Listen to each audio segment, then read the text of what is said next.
అదిగో కవిత కొత్త పార్టీ, ఇదిగో కవిత కొత్త పార్టీ అంటూ వార్తలు వినిపిస్తున్న వేళ మంచిర్యాల పర్యటనలో కవిత మీడియా ముందుకు వస్తుందంటే చాలు అంతా చాలా ఆసక్తిగా గమనించారు. కానీ అదేమీ లేకుండా మంచిర్యాల పర్యటనలో కల్వకుంట్ల కవిత తన సొంత పార్టీపై ఎలాంటి రాజకీయ వ్యాఖ్యలు చేయకపోవడం చర్చనీయాంశంగా మారింది. పార్టీ మార్పుపై బీభత్సంగా వార్తలు వినిపిస్తున్న వేళ అసలు దాని ప్రస్తావన లేకుండానే కవిత మాట్లాడడం హాట్ టాపిక్ అయింది. కవిత ఈ పర్యటనలో పార్టీ అంతర్గత విషయాలపై కానీ ఇతర రాజకీయ అంశాలపై కానీ ఎలాంటి వ్యాఖ్యలు చేయకుండా వ్యూహాత్మక మౌనం పాటించడం వెనుక కారణాలు ఏమై ఉంటాయా అన్న ప్రశ్నలు వినిపిస్తున్నాయి.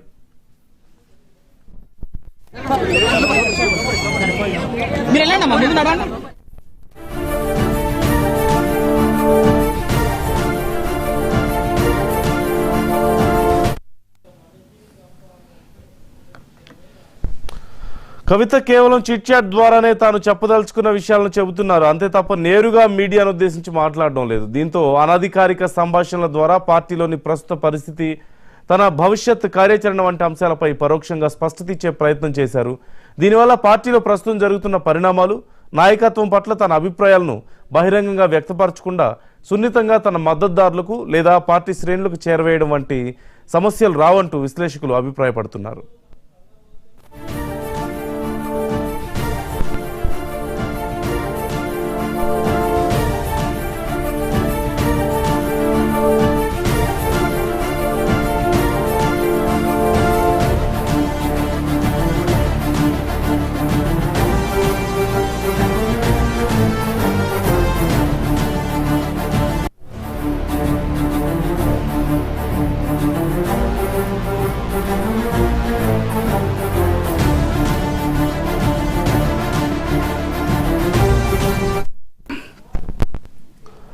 అన్న కేటీఆర్కు వ్యతిరేకంగా ఆమె కొత్త బాట వేసుకుంటుందన్న వార్తలను అలాగే సస్పెన్స్లో ఉంచిన కవిత అదే సస్పెన్స్ను కంటిన్యూ చేస్తుండడం ఆమె నయా స్ట్రాటజీని చూపిస్తుందంటూ విశ్లేషకులు అభిప్రాయపడుతున్నారు. అపర చాణక్యుడిగా పేరుపడ్డ కేసీఆర్ గారాల పట్టిగా కవిత కూడా తండ్రి అడుగుజాడల్లో నడుస్తుందన్న విషయాన్ని చెప్పకనే చెబుతున్నట్లయింది. దీనికి తోడు కొన్ని లీగల్ అంశాలు ఆమెను పబ్లిక్ కామెంట్స్ విషయంలో ఆచితూచి వ్యవహరించడానికి కారణం కావచ్చంటూ పొలిటికల్ ఎక్స్పర్ట్స్ అభిప్రాయపడుతున్నారు. ఈ అంశానికి సంబంధించి పూర్తి సమాచారం మా ప్రతినిధి శ్రీనివాస్ని అడిగి తెలుసుకుందాం. శ్రీనివాస్, డీటెయిల్స్ ఏంటి? మంచిర్యాల పర్యటనలో కవిత పెద్దగా ఈ పార్టీ ప్రస్తుతం ఏదో కొత్త పార్టీ అని, లేదంటే పార్టీ మారుతారని, లేదంటే బీఆర్ఎస్లో అంతర్గత విషయాలకు సంబంధించి రకరకాల అంశాలు చర్చనీయాంశం అవుతున్న తరుణంలో ఆ విషయాలకు సంబంధించి పెద్దగా ప్రస్తావించలేదు అన్నట్లు తెలుస్తోంది. లేదంటే కొంత ఇండైరెక్ట్గా కొన్ని విషయాలు మాట్లాడారంటూ కూడా కొంత సమాచారం. అసలు ఏం మాట్లాడారు అక్కడ? ఆవిడ వైఖరి ఎలా ఉంది? నందు, ముఖ్యంగా మీరు అన్నట్టుగా కవిత కొత్త స్ట్రాటజీ మెయింటైన్ చేస్తుందని చెప్పుకోవచ్చు. ఎప్పుడు వార్తల్లో ఉండే విధంగా చూసుకుంటుంది. అందులో బహిరంగంగా చెప్పకుండా మీడియాతో చిట్ చాట్ లో మాత్రం కొన్ని విషయాలు చెప్పకనే చెప్తుంది. కానీ మీడియా ప్రెస్ మీట్కి వచ్చేసరికి మాత్రం రాజకీయపరమైన అంశాల జోలికి వెళ్లకుండా తాను ఎందుకోసం వచ్చింది, ఏ విషయాలను చెప్పే ప్రయత్నం చేస్తుంది. అదే మంచిర్యాల జిల్లాలో జరిగింది.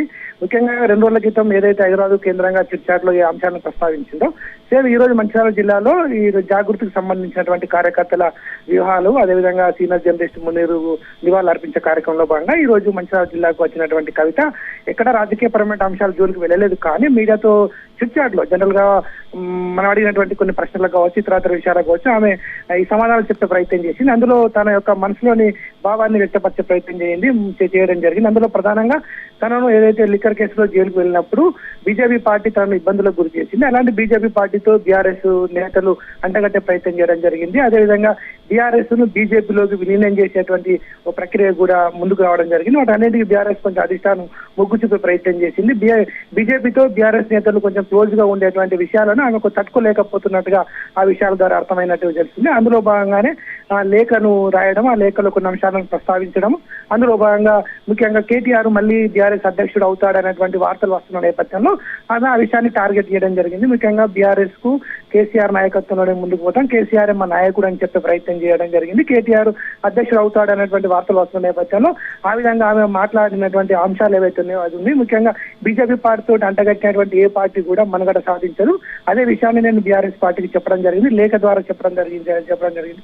అదేవిధంగా కేసీఆర్ అపాయింట్మెంట్ కూడా తీసుకునే ప్రయత్నం చేశాను. సమయభావం వల్ల కలవలేకపోయాను. కొంత బీఆర్ఎస్ లో కొంత కేసీఆర్ చెప్పుడు మాటలు వింటున్నాడు. అదేవిధంగా కొంతమంది కోటరి, ఆయన చుట్టినటువంటి కోటరి ఆయన కాదు శ్రీనివాస్, ఇప్పుడు సింపుల్ గా కవిత చెప్పేది ఏంటంటే, నేను జైల్లో ఉన్నప్పుడు కూడా ఈ ప్రస్తావన వచ్చింది, బీఆర్ఎస్ ను బీజేపీలో విలీనం అనే అంశం వచ్చింది, అప్పుడు కూడా నేను గట్టిగా కాదని చెప్పాను, ఇప్పుడు కూడా బీజేపీలో విలీనం చేస్తారు అని ఏదో మాట్లాడుతున్నారంటూ తెలుస్తుంది. అసలు బీజేపీలో విలీనం చేయాల్సిన అవసరం కానీ ఆ పరిస్థితి కానీ బీఆర్ఎస్కి ఎక్కడుంది? అసలు ఆ వాదనకు కానీ ఆ మాటకు కానీ బలం ఉందా? ముఖ్యంగా కవితకు తనను జైల్లో పెట్టినటువంటి బీజేపీ పైన కోపం ఉంది. మొదట ఇక్కడ మనం అనుకోవాల్సిందంటే బీజేపీ తనను జైల్లో పెట్టింది. పెట్టినప్పుడు బీఆర్ఎస్ గట్టిగా బీజేపీ తోటి పోరాడలేదు, బీజేపీ కేంద్ర ప్రభుత్వ విధానం తప్పుపట్టే ప్రయత్నం చేయలేదు అని చెబుతూ ఈ రోజు కవిత కూడా ప్రెస్ మీట్ లో ఈ విషయాలను చెప్పింది. ఆపరేషన్ కగారు విషయాన్ని కావచ్చు, ముఖ్యంగా కేంద్ర ప్రభుత్వ విషయాలను కేంద్ర ప్రభుత్వం పైన విమర్శలు చేయడం జరిగింది. ముఖ్యంగా కేంద్ర ప్రభుత్వం ఆపరేషన్ కగారును పెట్టి ఆదివాసీలను చంపేస్తుంది, ముఖ్యంగా మావోయిస్టు అగ్రనేత కేశవరావు సంబంధించినటువంటి అతని మృతదేహాన్ని ఇవ్వకుండా కూడా ఇబ్బందులకు గురి చేసింది అనే విషయాన్ని పెట్టడం జరిగింది. అదేవిధంగా ఆదివాసీల మావోయిస్టుల మృతదేహాలను కూడా బంధువులకు ఇవ్వలేదు అని చెప్పడం జరిగింది. అదేవిధంగా కులమన్న అంశాన్ని కొత్తగా కేసీఆర్ ఈ రోజు కవిత తెర మీదకి తేవడం జరిగింది. ముఖ్యంగా కాంగ్రెస్ పార్టీ తక్కువ కులాల వాళ్ళను తక్కువ చూసే ప్రయత్నం చేస్తుంది. ముఖ్యంగా బీసీ ఎస్సీ ఎస్టీల పట్ల తక్కువ చూస్తున్నారు. అందులో భాగంగా పెద్దపల్లి ఎంపీ వంశీకి కులం ప్రాతిపదికన సరస్వతి పుష్కరాల్లో అతనికి ప్రోటోకాల్ పాటించలేదను, అదేవిధంగా యాదగిరి గుట్ట వద్ద కూడా ఉప ముఖ్యమంత్రి బట్టి విక్రమార్క సంబంధించి అతనికి ఇతర మంత్రులతో పాటుగా అతనికి కుర్చీ వేయలేదని, అతని కింద కూర్చోబెట్టారని,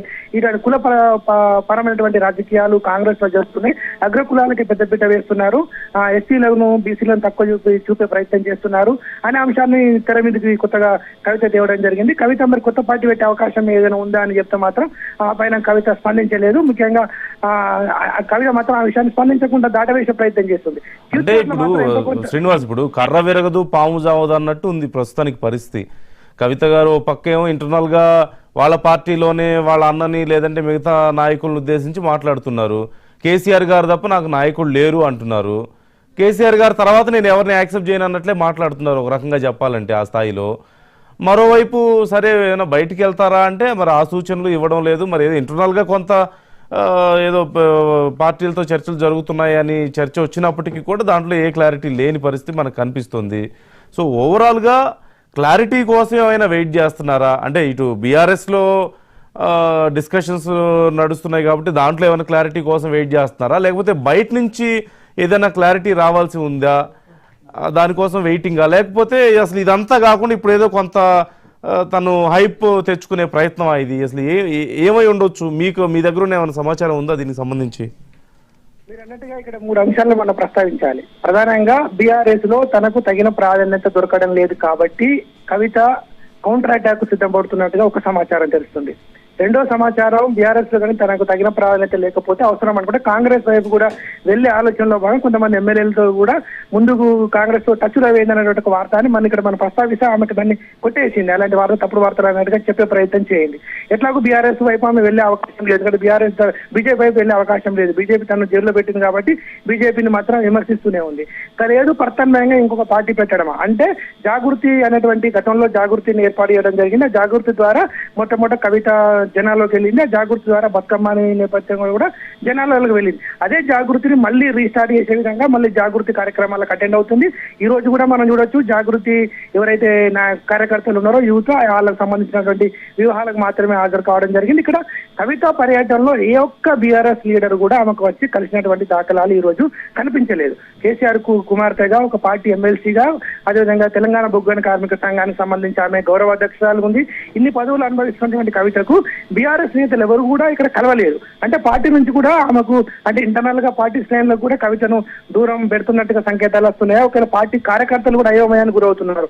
కవిత మాట్లాడుతున్నటువంటి వైఖరి చూసినట్టు ధిక్కరించే వైఖరితో కవిత పోతుంది కాబట్టి కవితను కలిస్తే మా మనగడకి ఏమన్నా బీఆర్ఎస్ లో ఇబ్బందులు తలెత్తుతాయా అనే ఉద్దేశంతో కూడా స్థానిక నేతలు కనీసం పట్టణ అధ్యక్షుడి స్థాయి వ్యక్తి కూడా ఈ రోజు కవితకు వచ్చి స్వాగతం పలికిన దాంట్లోనే కావచ్చు, లేదా కవితను కనీసం కట్టసి కొద్దిగా కలవడం కానీ కార్యక్రమం ఎక్కడ జరగలేదు ఇక్కడ.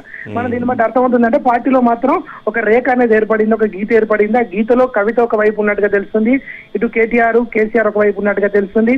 ముఖ్యంగా కాళేశ్వరం సంబంధించి ప్రాజెక్ట్ సంబంధించి కేసీఆర్ వచ్చిన నోటీసుల పైన కూడా కవిత చిట్చాట్లో చెప్పడం జరిగింది. తప్పుడు అది అనే అంశాన్ని అంటే కేసీఆర్ ను ఓన్ చేసుకుంటుంది, కేసీఆర్ నాయకుడు అని చెప్తుంది, కేసీఆర్ ద్వారానే పార్టీ బలోపేతం అవుతుందని చెప్తుంది. కానీ కేసీఆర్ చుట్టూ ఉన్న వ్యక్తులను మాత్రం విమర్శించే ప్రయత్నం చేస్తుంది. తనకు సరైనటువంటి ప్రాతినిధ్యాన్ని దక్కడం లేదు అనేటువంటి అక్షరం చెప్పడం జరుగుతుంది.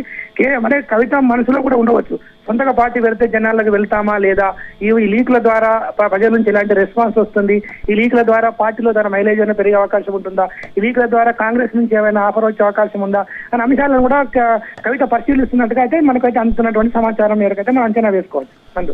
Right, thank you Srinivas. మొత్తం మీద ఏ విషయం పూర్తి స్థాయిలో క్లారిటీ రాలేదు. ఇంతకుముందు చెప్పినట్లుగా అటు కర్ర వెరగదు ఇటు పాము జావదు అన్నట్లు ఉంది పరిస్థితి. బయట పార్టీలతో చర్చలు ఎలా ఉన్నాయి, లేదని ఇంకో పార్టీ పెట్టుకుంటారా అనే విషయాల్లో ఇప్పటికైతే క్లారిటీ లేకపోయినప్పటికీ పూర్తి స్థాయిలో బీఆర్ఎస్లో మాత్రం ఒక లైన్ అయితే ఫామ్ అయింది. ఓవైపు కవిత ఉన్నారు, మరోవైపు మిగిలిన వాళ్ళు ఉన్న పరిస్థితి కనపడుతుంది. మరి ఫర్దర్గా ఆవిడ ప్లాన్ ఏంటి, దేనికోసం ఇదంతా చేస్తున్నారు ఎగ్జాక్ట్లీ, లేదంటే ఇప్పుడు చేస్తున్న దానివల్ల ఏం సాధించబోతున్నారు అనేది ఆవిడకే తెలియాలి. త్వరలో దీనికి సంబంధించి క్లారిటీ ఇస్తారేమో, వేచి చూద్దాం.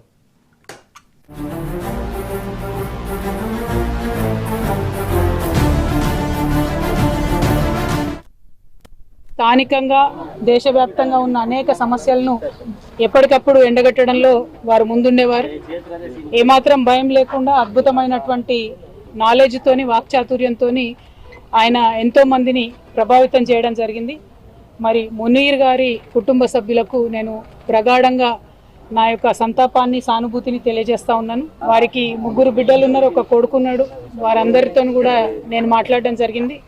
వారందరూ కూడా ఒకటే కోరింది, మా నాన్నగారు చేసినటువంటి కాంట్రిబ్యూషన్ని, తెలంగాణ పట్ల వారు చూపించినటువంటి ప్రేమని ప్రపంచానికి మీరు తెలియజేయండి అని చెప్పి వారు అడగడం జరిగింది.